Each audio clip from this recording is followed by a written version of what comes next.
જામનગરના police headquarter ground ખાતે આજે 12મા આંતરરાષ્ટ્રીય યોગ દિવસની શાનદાર ઉજવણી કરવામાં આવી હતી.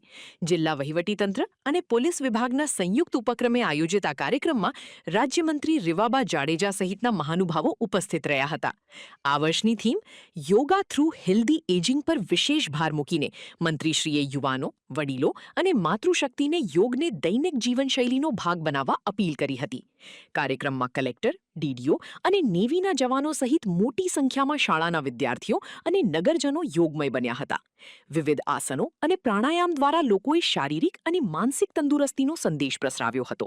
સમગ્ર જામનગરમાં યોગ પ્રત્યેની આ અનેરી ઉર્જાએ નગરજનોમાં સ્વાસ્થ્ય પ્રત્યે નવો ઉત્સાહ જગાવ્યો છે. 12 વર્ષ વિકાસ, વિશ્વાસ અને જનકલ્યાણના અને એવી જ રીતના આ 12મો આંતરરાષ્ટ્રીય યોગ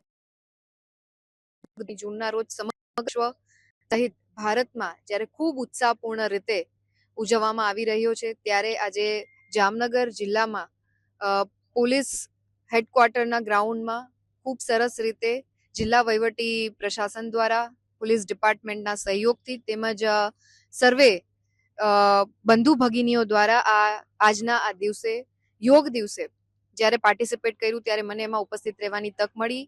આજના આ યોગ દિવસની થીમ પણ યોગ થ્રુ હેલ્ધી એજિંગ, એટલે કે જે રીતે શરીર અને મનનું મિલન એને આપણે યોગ કહીએ છીએ, એવી જ રીતના આવનારા સમયમાં સ્વાસ્થ્ય, તંદુરસ્તી અને આરોગ્ય માટે પણ સમગ્ર વિશ્વએ જ્યારે ભારતની આ પ્રણાલીને સ્વીકારી છે અને આદરણીય પ્રધાનમંત્રી શ્રી નરેન્દ્રભાઈ મોદી સાહેબના નેતૃત્વમાં સમગ્ર વિશ્વ જ્યારે યોગ તરફ પાછું વળ્યું હોય, ત્યારે આજના દિવસે યોગ દિવસની ખૂબ સરસ ઉજવણી જામનગર જિલ્લા અને મહાનગરમાં કરવામાં આવી અને જેમાં ખૂબ સરસ બધા લોકોએ પાર્ટિસિપેશન કર્યું. અને હું પુનઃ જિલ્લા વહીવટી પ્રશાસનનો તેમજ પોલીસ ડિપાર્ટમેન્ટનો હૃદયપૂર્વકનો આભાર માનું છું.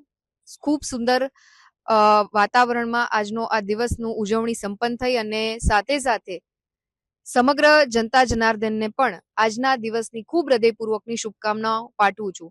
આદરણીય પ્રધાનમંત્રીશ્રીએ જેવી રીતના વાત કરી તેમ કે યોગ દિવસ એક દિવસ પૂરતો સીમિત ના રહેતા એક લાઈફસ્ટાઈલ બને અને જીવન પ્રણાલી બને, અને આ જ રીતના આપણે અત્યારની પેઢીને, યંગ જનરેશનને, માતૃશક્તિને અને વડીલોને ગાઈડ કરી શકીએ એમના સારા સ્વાસ્થ્ય માટે. એના માટે પ્રતિકાત્મક આજના દિવસની ઉજવણી થતી હોય ત્યારે યોગને આપણે ડે ટુ ડે લાઈફમાં પણ અપનાવીએ એવી આપ સૌને હું અભ્યર્થના કરું છું.